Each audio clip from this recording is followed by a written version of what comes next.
আল্লাহু আকবার,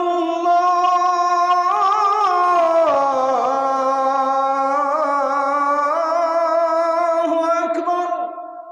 সেদিনে দেখলাম আমার গ্রামে একটা মাইয়াত হয়েছে, তো জোহরের নামাজের পরে জানা যায় আমি আমার আব্বাজিকে রেগে যেতে দেখলাম। এই শেষ বয়সে এত রাগ, কি বুঝলেন, ধরে ধরে মসজিদ থেকে বার করেছে।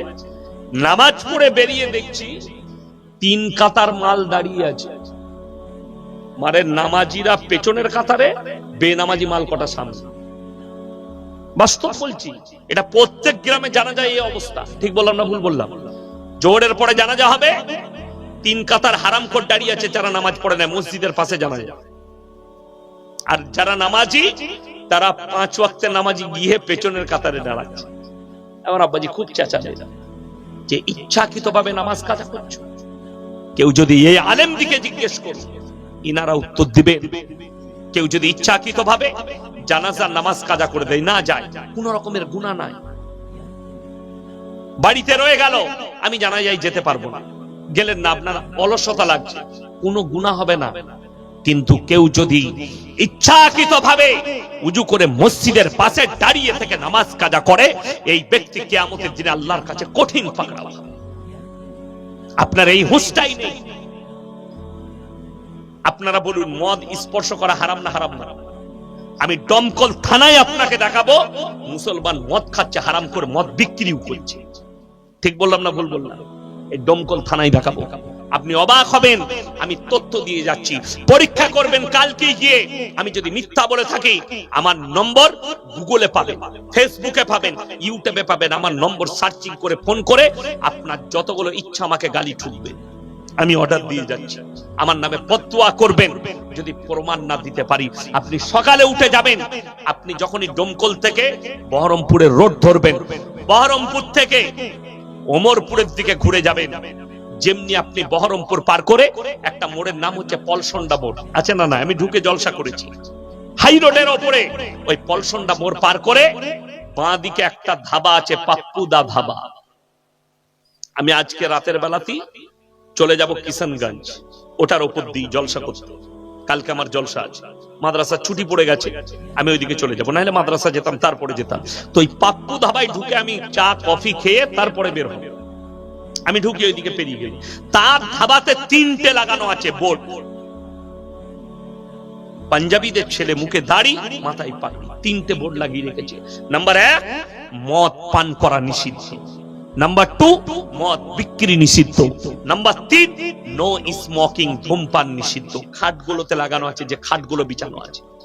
কেন? তারা জানে আমরা যেখানে ব্যবসা করছি এটা 70% মুসলিম এরিয়া, আর মুসলমানদের জন্য মদ হারাম। অথচ আপনি দেখিয়ে দেব, তার থেকে 15 কিলোমিটারের মাথায় মুসলিমদের হোটেল, আশেপাশে হারামখোর মদ খায়, মদ বিক্রি করছে। বিশ্বাস করুন, সেদিনে আমি দিনাজপুর থেকে আসছি, খানা খাই না, তরকারিতে ঝাল দিয়েছিল, খানা খেতে পারলাম না, কিছু বলি না, এদিকে খাবো না ভাই, এই বলে পালিয়ে এলাম জলসা শেষ করে। তো আমি বললাম ড্রাইভারকে দাঁড় করাবো একটা হোটেলে, রুটি আর চা খেয়ে নি, একটা রুটি তরকা দিয়ে খাবো। দাঁড়িয়েছি, মুসলিমদের হোটেল ভেবে ঢুকলাম, ঢুকে দেখছি মুসলিমদের ছেলে বসে আছে। কি খাবে? হারামখোর শালা মদ খেয়েই আছে, গাড়ি ছাড়। হ্যাঁ, বাস্তব কথা বলছি, আমার ড্রাইভারকে জিজ্ঞেস করুন, গাড়ি ছেড়ে পালিয়ে গেল। খাই নাই খাবেন না? আমরা তুমি যা খেয়েছো ওইটাতেই আমার পেট ভরে গেছে, তুমি ব্যবসা করো আর আমি খাবো না। কত বড় দুঃখ লাগে, বেদনা লাগে। এরপর ভেবেলেন এই লোকগুলোর জন্য কিন্তু জান্নাত খুব সহজ। কথাটা বুঝতে পারেন? হ্যাঁ, জান্নাত সহজ। আপনাদের মুর্শিদাবাদে আছে কটা গুটকা খোর জিলাপি হুজুর, দুয়া করে জান্নাতে ভরে দিব। 4 বোতল মদ খেয়ে মরে গেছে বহরমপুরে, বলে অসুবিধা কিছু নাই, তো হুজুর মিলাদ পড়াবে, জান্নাত রেডি। আমার দেশে তো ওই সিস্টেমই চলছে, মিলাদ পড়িয়ে দিবে, জান্নাতে ঢুকে বার করিব, কোনো অসুবিধা নেই। হাই রে মুসলমান, পাপের সাগরে ডুবে আছে আর বলছে মিলাদ পড়িয়ে জান্নাতে যাব। তোর হুজুর উমার খাবে, তুইও খাবি, তুই রেডি হয়ে থাক। ইমানদারির সঙ্গে বলুন তো, নবীজি সাল্লাল্লাহু আলাইহি সাল্লামের থেকে দামি লোক পৃথিবীতে কেউ এসেছে? কিয়ামত পর্যন্ত আসবে।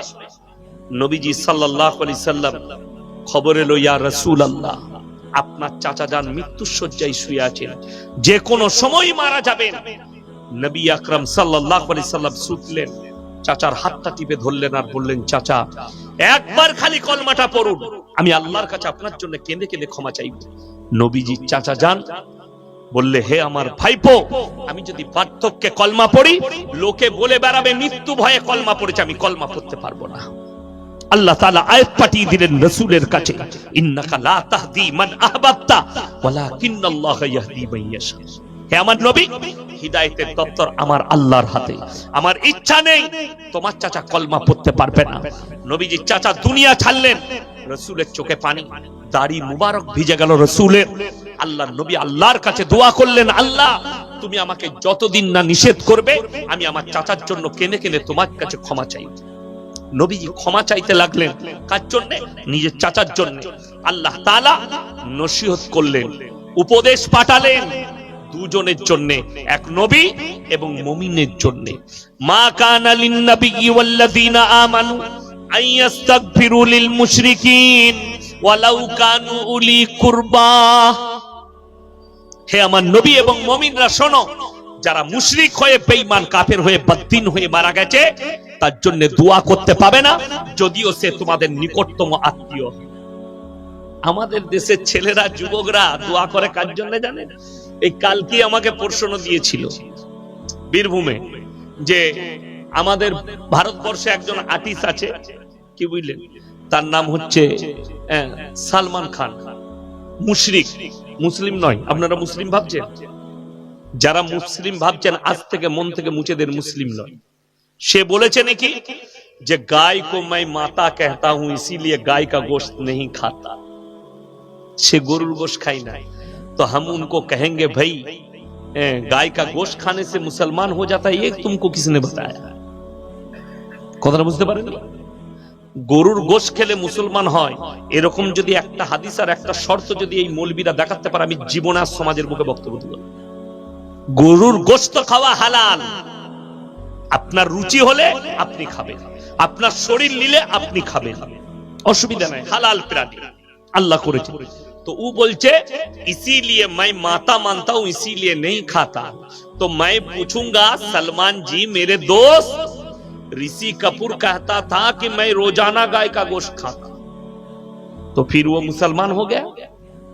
कदर बोले, ऋषि कपूरेर नाम सुनेन ना? कपूर वंशेर छेले, रणबीर कपूरेर बाप ঋষি কাপুর, সে বলেছিল মিডিয়ার সামনে, मैं रोजाना गाय का गोश्त खाता। তাকে অনেকজন গালি দিয়েছে অমুসলিম ভাইরা, সে তারা বুঝে নিবে, কিন্তু সে কি মুমিন হয়েছে না? তাকে মুমিন বলা যাবে? ये बोलছে गाय को हम माता कहते, तो कोई बात नहीं। अरे माता जिसको कहते हो, तो मैं सलमान जी से कहूंगा उसका मूद भी पियो, गबर भी पियो, गबर भी खा लो, तो तुम्हारा नाम भी गबरखोर और मूदखोर हो जाएगा। আপনি মুসলমান ভাবছেন তাকে মুশরিক। শাহরুখ খানকে কেউ যদি মুসলিম ভাবে, তার ঈমান ধ্বংস হয়ে যাবে, বেঈমান এবং কাফের মুশরিক। শাহরুখ খান মুসলমান নয়, এইটাই হচ্ছে মুসলমানদের কবি। আপনি মুসলমানই চিনতে পারেন, মুসলমান সে যা আল্লাহর উপরে প্রকৃত বিশ্বাস রাখে।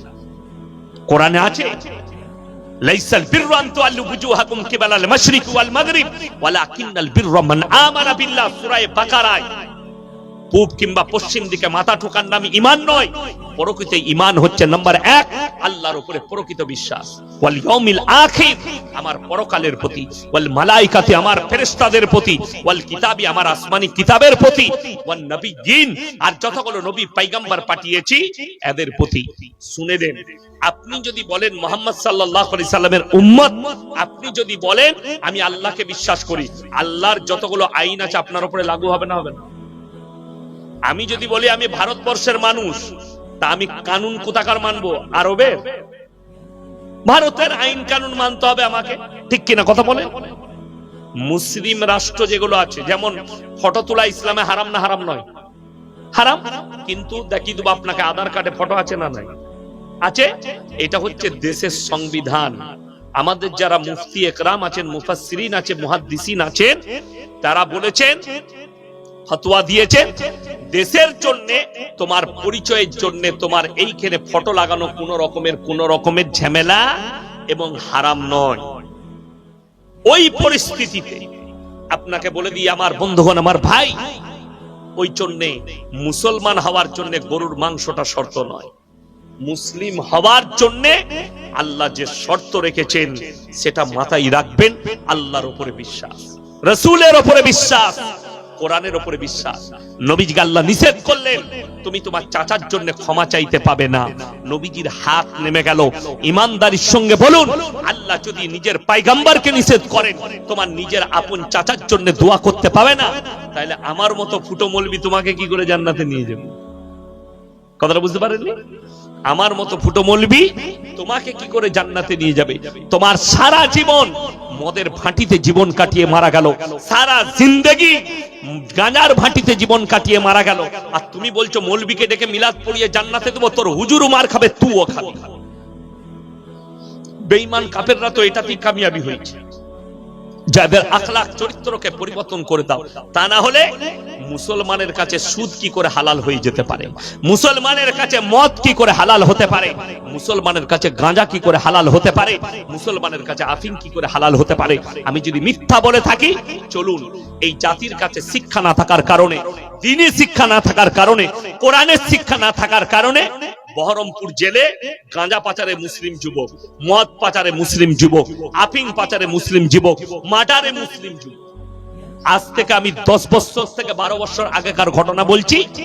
এই মুর্শিদাবাদের ডোমকল থানায় কোন গ্রামে আমার মনে নেই, একটা মুরগির ডিমকে কেন্দ্র করে 11 জনকে হেঁসুয়া করে চুটিয়েছে এই ডোমকল থানায়। তার কারণ দোষী তারা নয়, দোষী হচ্ছে তাদের পরিবার। তিনি শিক্ষা দিতে পারেনি। আমার বন্ধুগণ, বেঈমান কাফেররা এই মেহনতি করেছে, এদের কাছে যেন দ্বীনি তালিম না থাকে। তারা ঠান্ডা মাথায় আপনার আমার সন্তানকে জিনায় লিপ্ত করেছে, ব্যভিচারে লিপ্ত করেছে। এই মাদ্রাসা যদি না থাকতো, আজকে এই মাদ্রাসা মসজিদের তামির যদি ভারতে না হতো, এই মুসলমানদের অস্তিত্ব মিটে যেত। জেনে রেখে দিবেন, এই মাদ্রাসা যেদিনে মিটে যাবে ভারত থেকে, মুসলমানের ঈমানগুলো ধ্বংস হয়ে যাবে। গোটা পৃথিবীর মুসলমান তারা নামাজি হয়ে যাবে, কিন্তু আলেম হাফেজ কারি মুফতি যদি সমাজে না থাকে, দ্বীনের হিফাজত করার ক্ষমতা কারোর হবে না। তার একটা উদাহরণ দিই। আমি তখন তালবে ইলম, তো আমার উস্তাদ, আমার তখন 20 পারা হিফজ হয়েছে, গুজরাটে পড়ে। তো আমার একজন উস্তাদ, ইউপিতে বাড়ি, তিনি বললেন ভাই চলো तुम 15 पारा सुनाना, मैं 15 पारा सुनाऊंगा एक मस्जिद में। हमने चलिए मुंबई, একদম রেল লাইনের গায়ে, স্টেশনের গায়ে মসজিদ। তো তারাবি হচ্ছে, আমি প্রত্যেকদিন 4 বার 5 বার করে পড়ি এক একটা পারা, শুনতে হবে, শোনাতে হবে। তো আমার যিনি কারি সাহেব আছে, তিনি নামাজ পড়াচ্ছেন, পেছনে সব মূর্খরা আছে তারাবি পড়ছে। তো তিনি সেই দিনে মনে হয় 5 পারা পড়ছিলেন। তো তা মোটামুটি একটা পৃষ্ঠা গায়েব করে দিল। আমি লুকমা দিলাম 2 বার 3 বার, মানে ট্রেনটা পেরিয়ে গেল আর 3 পৃষ্ঠা গায়েব। আমি লুকমা দিলাম, লুকমা ধরলো না। সালাম ফেরার পরে আমাকে বলছে ইতনে জুতে মারেঙ্গে তুমকো সিধে কর দেंगे, হারামখোর কোরআন নেই দেখতে হো। আমি তো শাগরিদ, ছাত্র। আমি মনে মনে করলাম আল্লাহ আমার ভুল হলো, তারপরে মনে মনে পড়ছি না তো আমার ভুল হয় না। নামাজ হয়ে গেল, কামরার ভেতরে আর পর খেতে বসেছি খানা। আমি বললাম हजरत मुझे लग रहा है कि आप गलत पढ़ रहा था। बोले अबे ये लोग बुड़बक है, एक ट्रेन जाएगा 3 पृष्ठा गायब कर दे, इसको पता भी नहीं चलेगा। কথাটা বুঝতে পারেন না আম লোক? তাইলে এরপর বুঝতে পারছেন পেছনে একটা হাফেজের কত প্রয়োজন। আমাদের দেশে হাফেজ সাহেবরা যদি লুকমা খায়, তারা বললে কে রকম হাফেজ নিয়ে এলিবে, খালি ভুল হচ্ছে যে, বলে না বলে না। আর এই আলেমদিকে জিজ্ঞেস করুন, দিল্লি, বোম্বাই, গুজরাট, উত্তরপ্রদেশ, ওখানে যে হাফেজের পেছনে হাফেজ নাই, তার পেছনে কেউ তারাবি পড়বে। হাফেজের পেছনে 2টো হাফেজ রাখবে পয়সা দিয়ে। আমাদের দেশে হাফেজ তো পয়সা দিয়ে রাখা দরকার, হাফেজ সাহেবকে 2টো টাকা দিবে, তাতেই গায়ে ঝামেলা। মুয়াজ্জিন রাখছে না। ওই আমি একটা জলসায় বলেছি, আমাদের বর্ধমানে এক হারামখোর খাগড়াগড়ে আমি যেখানে থাকলাম সেখান থেকে ফোন করেছিল, বলছে আপনি এরকম চাচা আজান দিচ্ছে এরকম ভেসা ঝামেলা, ভাই হারাম করে আমি ভেসাইনি, তোরা হারাম খেয়ে খেয়ে তোদের জীবন শেষ হয়ে গেছে। মানে ইমাম রাখলে আপনি যদি মাদ্রাসার মুহতামিমকে বলেন ভাই একটা ভালো মুয়াজ্জিন দেন, উনি বললেন ভাই কিন্তু 8,000 টাকা লাগবে। আমার গ্রামের যে মুয়াজ্জিন আছে, দুটো মুয়াজ্জিন কত করে বেতন জানেন? দুটো মুয়াজ্জিনের 10,000 করে 20,000। কত করে বললাম? 20,000। একটা আমাদের ছাত্র আর একটা অন্য মাদ্রাসার ছাত্র, দুজনাই মাদ্রাসায় পড়েছে মোল্লা। মুয়াজ্জিন রাখা হয়েছে 10,000 করে, আর খালারটা আলাদা। 10,000 মসজিদ থেকে বেতন পায়,